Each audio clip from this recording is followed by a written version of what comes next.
اللہ سے باتیں کیا کرو. یہ کمال ہے. یقین بتاؤں آپ کو, دنیا میں بڑے آدمی سے بات کرنے کا موقع نہیں ملتا. ٹائم پہلے لینا پڑتا ہے. اول تو ٹائم ہی نہیں ملتا, مل بھی جائے تو کسی سیکرٹری کے تھرو ٹائم ملتا ہے. وہ پہلے ہی بتا دیتا ہے صاحب بہت بیزی ہیں, 5 منٹ سے زیادہ بات نہیں کر سکتے. اتنا مشکل ہے دنیا میں بڑے لوگوں سے بات کرنا. مگر میں بتاتا ہوں جس نے کائنات بنائی ہے اس سے بات کرنا کتنا آسان ہے. میرے اور رب کے بیچ میں کوئی سیکرٹری نہیں ہے. ہاتھ اٹھاؤ اور ڈائریکٹ بات کرنا شروع کرو. جتنی دیر کرنی ہے کرو نا بات. اور وہ خود فرماتا ہے ادعونی استجب لکم, مانگو میں تمہیں عطا کروں گا.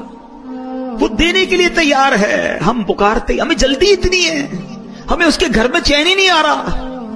ارے 2 رکعت نفل پڑھ لی, کبھی تسبیح پڑھ لی, سب چلے گئے تو کونے میں اللہ سے باتیں شروع کر دی. سوچو نا, اپنی ماں سے جب آپ تڑپ کر بات کرتے ہو تو ماں سینے لگا لیتی ہے. جب اللہ سے عرض کرو گے کہ مولا پریشان ہوں, اے میرے مولا پھنس گیا ہوں, اللہ بہت گناہ ہو گئے ہیں, نہیں چھوٹ رہے گناہ, مالک کسی طریقے سے بچا لے, اے اللہ حرام روزی سے بچا لے. بولو نا جو دل میں اللہ سے, کون روک رہا ہے تمہیں؟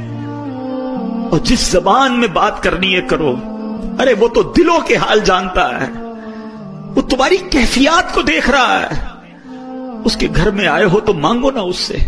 ارے تمہارا مہمان تمہارے ڈرائنگ روم میں بیٹھ جائے اور رونا شروع کر دے کہ پریشان ہوں, تو کیا دھکے دے کے نکالو گے؟ تم بولو گے گھر کے اندر آ گیا ہے, مہمان ہے, کچھ تو کرنا پڑے گا.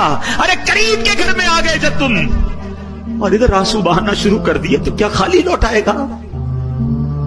تمہیں اندازہ ہی نہیں کہ اس کے گھر میں آ کر دل سے مانگنے پر وہ کیا کیا عطا فرمائے گا. آنا جانا رکھو, تھام لو مسجد کو,